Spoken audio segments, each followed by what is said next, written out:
बिस्मिल्लाहिर्रहमानिर्रहीम। असबग़ इब्न नबाता ने अमीरुल मोमिनीन इमाम अली इब्न अबी तालिब अलैहिस्सलाम से ये रिवायत नकल की है कि मौला कायनात ने इरशाद फरमाया कि इंसान के आंसू इसलिए खुश्क हो जाते हैं कि जब उसका दिल सख्त और वो बेरहम हो जाता है। और फिर फरमाया कि इंसान सख्त दिल और बेरहम उस वक़्त होता है जब वो गुनाहों को कसरत के साथ अंजाम देता है। एक दूसरी रिवायत में इमाम जाफ़र सादिक़ अलैहिस्सलाम से यह बात मनक़ूल है कि अल्लाह ने हज़रत मूसा अलैहिस्सलाम पर वही फरमाई और कहा, ए मूसा,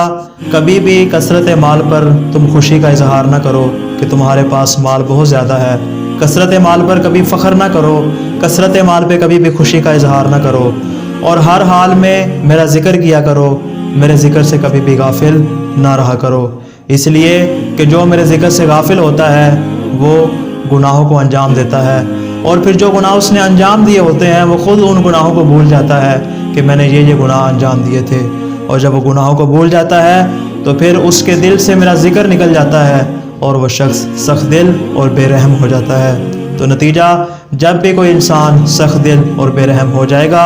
उसकी वजह ये होगी कि वह गुनाहों को कसरत से अंजाम दे रहा होगा। और जब किसी इंसान का दिल सख्त और वो बेरहम हो जाएगा तो फिर वो खुदा की बारगाह में तौबा भी नहीं करेगा, और जब तौबा नहीं करेगा तो उसके आंसू भी खुश्क हो जाएंगे और अल्लाह उसकी तौबा को कबूल भी नहीं करेगा।